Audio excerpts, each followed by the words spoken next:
Hey, Fox 10 Talks back on Saturday. I'm Brian Webb, Michael Obi back there. And look who's joining us again. I wasn't even certain you still worked here. Yeah, my name is Ashlie Rodriguez, Hello and there. I'm back from vacation. How was it? It was great. Yeah, I got to go see a Manchester United game. Cool. Soccer, Very cool. very interesting, very lively sport Yeah. overseas. That's on my bucket list, sort of, to see a kind of a ruckus game over there where they don't hold anything back. It's fair to say. Yeah, and you can't bring anything into the stadium because people will throw it at the players. They were chanting, singing the whole time, and I got lucky because oh wow, I forgot who they played, but it was a draw and it was 4-4. So I got to see 8 scores. Usually soccer's so slow. Now, would you say, I'm always kind of curious, like, can you choose your area where to sit when it's crazier over in this section and a little bit more quiet and adult? Did you have that figured out? Something that was really interesting. So there's definitely a spirit section where they just chanted the entire time. Like they didn't sit down once.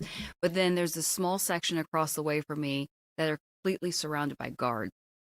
That is the opposing team section. Oh, yeah. Each row had its own guard on either side because it would have been fight. I believe it. I mean, you even think of, I'm not brave enough to show up to, with an opposing jersey, even in America and whatever, probably, just in case you run into that drunk guy who wants to start something. But over there, you can just imagine. Yeah. I wonder if they completely... Did you say that? I'm sorry. Escort them in and out of there too? I don't know. They're on their own out on the street, aren't they? Yeah. But it was really cool. We got to see London, got to see Edinburgh and Scotland, and I think the big takeaway is that they live amongst history. They live amongst castles that were 900, 1,000. Yeah. That's when they were built. William Wallace, the days of like Thomas Cromwell. So cool. Very cool. While having a modern, thriving city.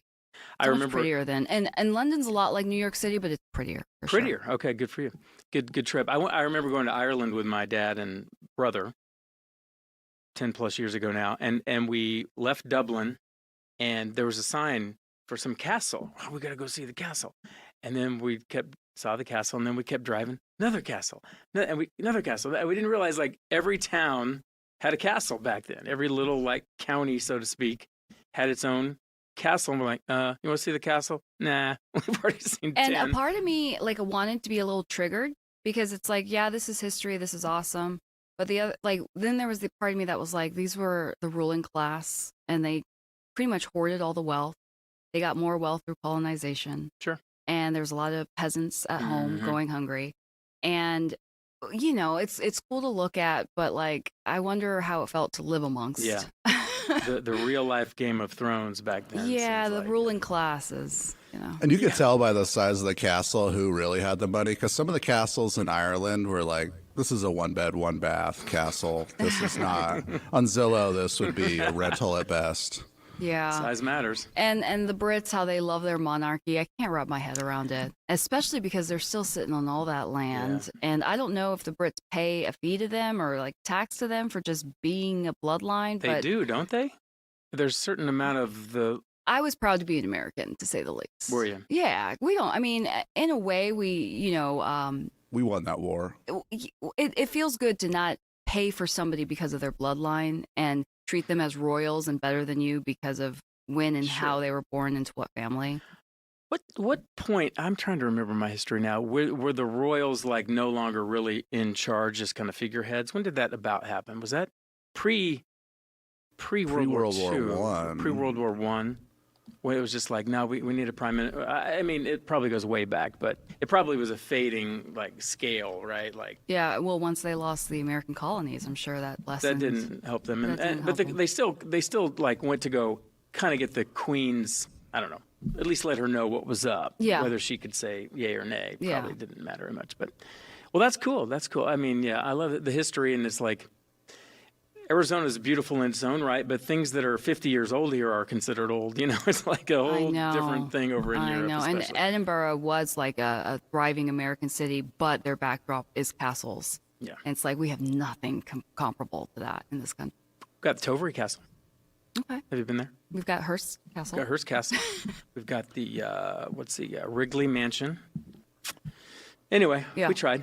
According to Google, King George the First, 1714 to 1727, was the point at which Parliament started to take control of the day-to-day business. So it's been a long time. I missed that by a long shot. Okay. Yeah. 1700s. And they're German. Wow. The royal family is actually German.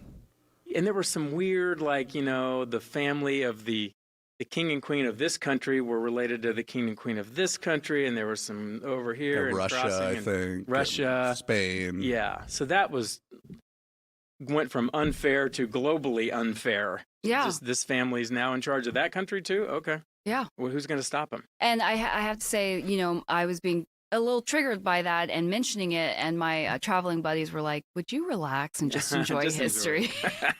But yeah, I kept thinking, like, this is the embodiment of the ruling class over the proletariat. Anyways, yeah. I get it. Did you go to Oxford, Ashlie? I did not. That's a really weird place if you want to talk about, like, stuck to history. I mean, some amazing things happened. I think Lord of the Rings was written there, or Chronicles of Narnia. But they are really antiquated in that town. I saw, But beautiful architecture. Yeah, the beautiful college in Dublin with like some of the oldest, I don't know, super old architecture and books and. You're talking about downtown Dublin? Yes, I want to say. Anyway, kind of like Oxford, vibe. I mean, it was just like Trinity College. Is that it? That sounds right. Yeah, Trinity College. I went in there. It was just like, wow, you are stepping back in some serious time. Well, that's the one that has the really old library, I believe. Yes, that's with like the oldest English book. That's it. Yep. I got to go to a pub that was around 1660s, stuff like that. That was really cool. How did that play out? Just like, did the locals want to talk to the well, what's so funny? American girl? What's so funny is we go in and there's like this big group of what looked like, I guess, college guys, and not uniform, but they were all in suits and they were just singing while drinking their ale. Nice. And it was just like, this was locals. That's what they do. They sing a lot over there. Michael, how do they get away with it seems like they're drinking beer nonstop. How does that happen? I think just society's allowed it, like here we've allowed certain things to just exist. Over there, I appreciate it. They all get together, they get drunk, they stumble home. It's also cold all the time, so I feel like drinking helps keep you warm too. You're stuck inside. Yeah. It's like COVID every winter over there, basically, so you got to figure it out for 4 months. Good point. Boy, COVID must have been tough on them. Yeah. They couldn't go to the pub. That's their life. Huh. I bet they figured it out. I did go, okay, I'm going to be careful with this, but we were in Ireland and we went to a small town, and my dad was exhausted, jet lag, and my brother and I were like, well, let's go to the pub in this Irish town. Surely they will open their arms to these two American boys and welcome us into their little family. Not quite. And I don't remember the name of the town, but boy, we stood out like sore thumbs there. Everybody was like giving us the side eye. The only person who talked to us the entire time was the waitress or bartender. And no one was rude to us, but nothing. I was trying to make some eye contact, maybe get a conversation started just to have something to talk about. No stories came out of that. And after a beer or two, we're like, okay, let's go. Yeah. Let's get out of here. So too bad. But we didn't have by any means, a bad experience in Ireland. It was great, but it wasn't quite the Hollywood movie scene at that particular pub. Yeah, I learned that their culture is very polite. You get points for stuffing as many pleases and thank yous as you can into one sentence. Mm-hmm. Don't say excuse me, say sorry for everything. Just say sorry. Yeah. Okay. So that probably was a block between what I expected, like intermingling with the locals. They're just very polite, so they don't want to bother you. Good tip. Good travel tip. Yeah. Okay. Good stuff. Good to have you back. Happy to be back. And we have a kind of an expose today from the Far East Valley. We have Taylor Wirtz, our reporter, on it, and apparently a guy out in the Santan Valley area likes to get a suntan in the nether regions, but he doesn't do it in the privacy of his backyard. He does it out front in the driveway. Yeah, and when I heard that, I got grossed out. And from what I understand, neighbors are complaining, and some of these neighbors have kids. That's the problem. It's not really. It's kind of funny, but then you hear their kids around, and you're like, all right. right, dude, come on. perverted. Yeah. So obviously we want to get the full story. So we sent Taylor out there. There's a picture There we of go. him right there. See, to me, that's lewdness, that's perversion, that's indecent exposure. And I know that neighbors have reached out to police, and they aren't seeming to think it's criminal behavior. Not yet, I guess. And It is his property, right? But it's in the front yard for everybody to see. And like, this is the type of guy that I would go over there with a weapon and beat his Would you? behind. I'd beat his Especially if you had ass. kids, right? If I had kids, Yeah. I would be very confrontational, and I would just take matters into my own hands. This really disturbs me. And I feel like a pellet gun would solve this pretty in the quick. right Because spot. I could fire it from my house. If he can do that from his house, I could fire a pellet gun from my house. And as a woman, all I have to do is say, "Well, I felt assaulted," and they're gonna have my back. Well, and yeah, and just, hey, officer, there are kids around here. Come on. I mean, end of story. And didn't somebody bring up that there's an HOA there too, and that they haven't really done much about it? Yeah. HOAs, often we hear stories about how overzealous they are, but apparently not so far in this case. And this is a perfect story for the media, because when everything else fails, we'll Yes. just embarrass Good point. you Good to point. no Well, yeah. end, and we'll help this community get justice against this guy. So And that picture was clearly blurred out, his face and his privates, because he has not been charged with the crime. But like you said, yeah, that's where maybe we can step in and help. And to be push clear, the police to do something. and he has nothing on that blurred out area. He has nothing on below the waist. So yeah. No, yeah. If I had kids, I would be keeping a close eye on them. I guess he in that did. neighborhood. He has been asked, why don't you just go in the backyard? And he said, because can't get sun in the right spot in the backyard. That's his excuse. Dude, do it in a Speedo. It would still be gross. I'd still complain and confront you if you were in a Speedo, but Good point. do it in a Speedo. Hey man, Yeah. people are crazy. I'm I looking mean, forward to her report, but I'm looking forward to the follow-up.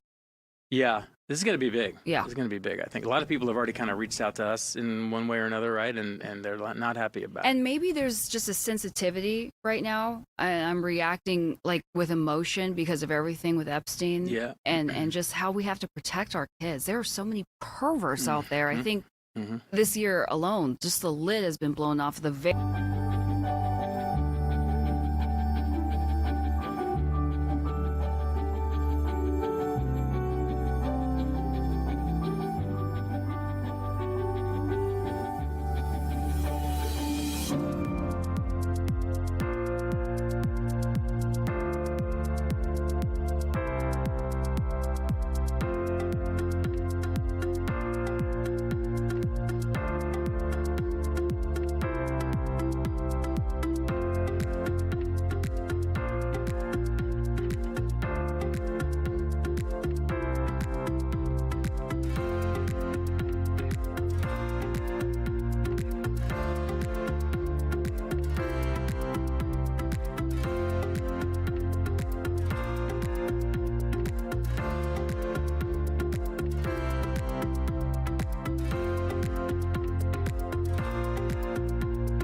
Welcome back, everyone. We're joined by Hans Peterson to talk about movies, but we had some serious Hollywood news that's still unfolding. The savage murder of Rob Reiner and his wife by their son, Nick. Yeah. What was your reaction? Yeah. It's heartbreaking. It really was heartbreaking. I mean, to see those headlines Sunday. Yeah, I think it's because he's just been such a fixture in movies and TV for so many decades that everybody kind of feels like they know him. Yeah. Yeah, and I always think of him as Meathead from All in the Family. I think that's my, growing up as a young kid, that's who I always associate him with. You can't overstate the impact of that show in the 70s when everybody was watching TV. Yeah, and you had the super conservative father-in-law, he was the liberal son-in-law, all living in the house, same house. Right. For most and of just the series, always. I remember a funny non-political story scene that was big for them is, do you put on both socks first and then both shoes, or do you put on one sock, one shoe? And Meathead put on one sock, one shoe, and Archie Bunker just thought that was the craziest thing he'd ever heard. That is, and that was a whole scene like that I guess was a big deal at the time, and still. And Meathead's point was, well, at least if it starts flooding, I can hop around on one foot and stay dry. What are you going to do? It was just non-political, but that one kind of rose to the top. Was it Norman Lear, right? Yeah. One of those and first the big way hits. it unfolded, it just felt like all of Hollywood was involved because the night before they had been at a big Christmas party with a bunch of comedians at Conan O'Brien's house. He had had a weird interaction with Bill Hader. Heard about that. And then obviously when the news broke, I think it was Larry David rushed over, Billy Crystal rushed over. And so it's just been, I mean, to be in LA, to be a fly on the wall. And he was asked to leave at that party. Nick Reiner was, and they were wanting to call police. And then I think Conan O'Brien said, no, don't call police on him. What was the beef with Hader? He just was asking weird questions. Who are you? Why are you famous? Right, Or, why are you famous? And Bill was like, can you leave? Can you leave me alone? He was being disruptive. But he was only brought to the party by his parents. I mean, because he's a grown man, because his parents were trying to watch over him. Yeah. And I do know someone who knows Reiner, and she's heartbroken. I mean, I'm not going to get into names or whatnot, but worked with him a lot. And, Yeah, I mean, he certainly was a genius. I mean, I think he had a couple of flops, which everybody probably does. But, I mean, come on, look at the Princess Bride, Spinal Tap. Few Good Men. When Harry Met Sally. When Harry Met Sally. I mean, yeah. He clearly had he knew how to do. Hans just told me he was in New Girl, the TV show. Yeah. Was it? Yeah, he just shows up everywhere. Yeah. Yeah. And Wolf of Wall Street, you were saying. Right? Yeah. The dad. He's like, how did you spend $26,000 on lunch or whatever it was? And then we were just talking about, this is Spinal Tap 2 just a couple months ago when that one came out. Right. And they were playing Spinal Tap. And I've read a few comments from people, comedians, actors, say that movie, I don't know, somewhat changed their life, or at least gave them an insight of how to be funny, how to do a mockumentary, or whatever level it was. But it just was such a thing. I mean, at the mid '80s when these hair bands were just getting out of control, right? But that was what was cool, and just to take them down a notch. Yeah, kind of demystified hard rock in a way I hadn't really understood until now. But evidently, hard rock was kind of a scary thing. Are they devil worshippers? And then after Spinal Tap came out, it was kind of like, okay. No.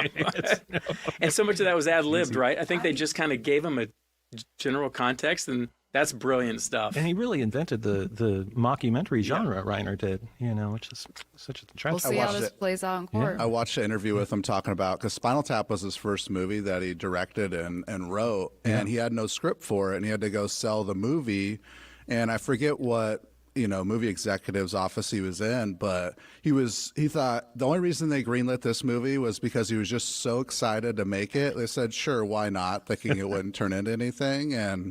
And it is truly a groundbreaking movie as far as mockumentaries. And he said when people first watched that movie, the confusing thing was people thought that was a real band. A real thing, yeah. And so, it took some time to introduce people. This is all just a huge joke, but it is my, I think it's my favorite movie of his. But for that to be his first movie, it's just crazy. Right. Just brilliant, Right. brilliant. You got some new ones to tell us about? Yeah, Housemaid. Housemaid is out this week, and Sydney Sweeney plays Millie, who's a down on her luck ex-con She's living hot out right of her now, car. if you haven't noticed. Yeah, well, you know. I would say she's ruining her career. You No, think? that jeans ad didn't help. I mean, yeah. She's too overexposed. You know, some of the lore with like old school Hollywood was the fact that they would show up on the red carpet, you never saw them, or like they would be in this movie, you never. But when you see them on every single ad selling Yes. Instagram products in constant movies, and a lot of her movies have been flops. And She- bathwater or bathwater? Bathwater. Oh, gosh. Like, whoa. So the thing is, she is a really good actress. So I'm curious to see this movie, Yeah. but I am tired of Sydney Sweeney. I mean, it is a crowd pleaser. I mean, she's a gal who's desperate for a job, and you know, in order to stay out of jail, everything on her resume is a lie. And she's hired by the Winchester family, the upscale Winchester family. First day on the job, her employer Nina's clearly kind of, you know, has a background in a psychiatric hospital. The rumor in town is that her employer tried to kill herself and her kid, and so you know, Sweeney plays this woman Millie who's walking into this strange situation, and Nina, the employer, is threatened by Sweeney, and goes back and forth from angry to chummy, and you know, vengeful to grateful. You know, funny, I'm not so tired of seeing No? Sydney Sweeney. And her I agree. breast. Thank you, Michael. I think I didn't have she's to, not I didn't say- overexposed. Yeah, she's not overexposed. Underexposed. Perfectly exposed. It's Just the right amount of well, exposure. I think, you know, once you guys get tired of those things, maybe she'll fade. Anyways, I'll check it So out. thumbs Yeah, up.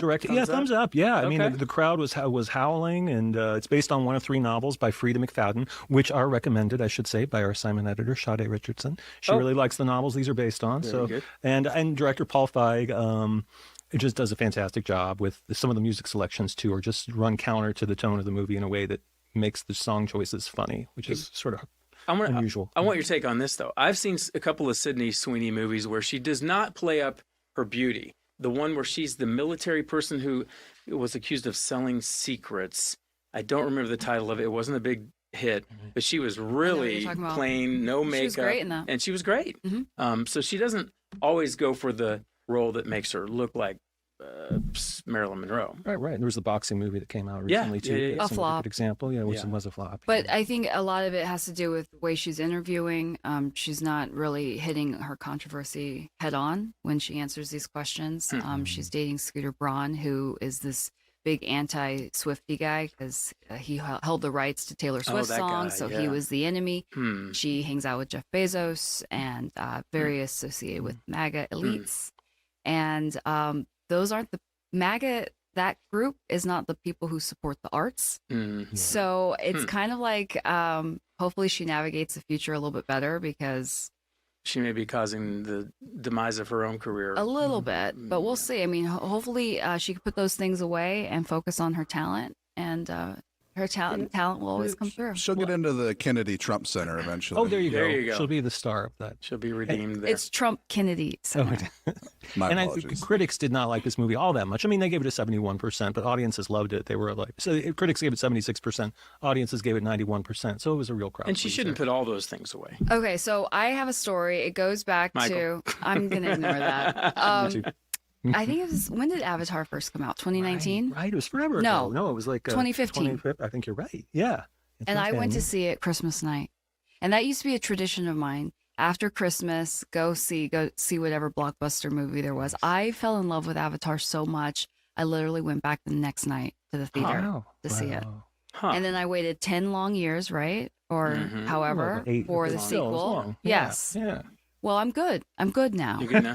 You've Okay. had enough. I don't know if we need a third. And there's a 4th and a 5th planned too. Oh, no, really. And this Yeah. third, Fire and Ice, 3.5 hours, it's being described as watching someone else play video games. Like multiple battle scenes, stuff you can't remember. You know how the plot gets just so much that you're just like looking at a movie instead of engaging with it? I don't want to see it. I didn't quite take to Avatar. Why did you, do you think? I think because at that point when it first came out, it was novel, the world that they lived in, and like there was glow in the dark plants, and it felt like this like ethereal, otherworldly place, a fantasy. Mm-hmm. But we Okay. we don't need to go back. Okay. Fair enough. Let's move on. We have time for one more. Yeah. One more movie? Yeah. It was only an accident. This one is loved. Critics and audiences love this one. It won the top prize at the Palme d'Or Film Festival. I mean, it won the Palme d'Or at the Cannes Film Festival, and it's really unusual. It dropped on streaming this week. Shiva's a man who was once arrested for collusion against the Iranian regime. He spots the guy who he's certain was his captor, and now he wants revenge. So he kidnaps the guy. He's going to kill him, but then starts to wonder, do I have the right guy? He's missing, the captor is missing a leg, but he's not sure 100%. So he starts finding the other political prisoners who are in jail with him to try and get them to verify, this is our captor, right? This is him, right? Really interesting drama that unfolds. One of the women's getting married, so she's in the bride's dress, and she goes with him in the van, and they find the other political prisoners. It's a very interesting movie, but also it's just so compelling. Not only the story that pulls you in, but also the frame composition, the color palette. It's just such a skilled filmmaker. Jafar Panahi is his name, and he's been banned from, since 2010, he's been banned from making any more movies in Iran. Since that ban in 2010, he's made 6 more movies. So he's really like, the director's story is almost as interesting. In fact, it has been made into a film, but it's almost as interesting as the film itself. So this one I recommend. It is streaming now. Where is he making them? Not in Iran? Some of them on the border of Iran. Yeah, of Iran and other countries. So he's just doing it all surreptitiously. Another one is about just, following around people in a taxi, or talking with different people he picks up in a taxi. One of his earliest movies is really beautiful, called The White Balloon, about a little girl's effort to find her white balloon. And just, you're really, really skilled filmmaker. So I recommend this one. Yeah. Okay, cool. Taxi Cab Confessions? Right, I know. It was like, that. it is a little, remember Taxi Cab I remember Confessions? that. That was back in the day. This is That a was reboot good. of that. That was a smart idea. Yeah. That was the whole thing, like in New York. Yeah. People love to talk to their, sometimes talk to their cabbie, but tell them, And some of it's TMI. oh, yeah.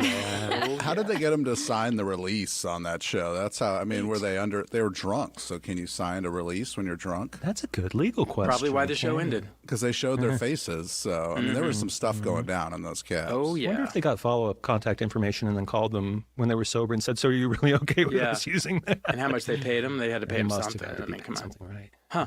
Good stuff, Hans. Yeah. All right. Okay.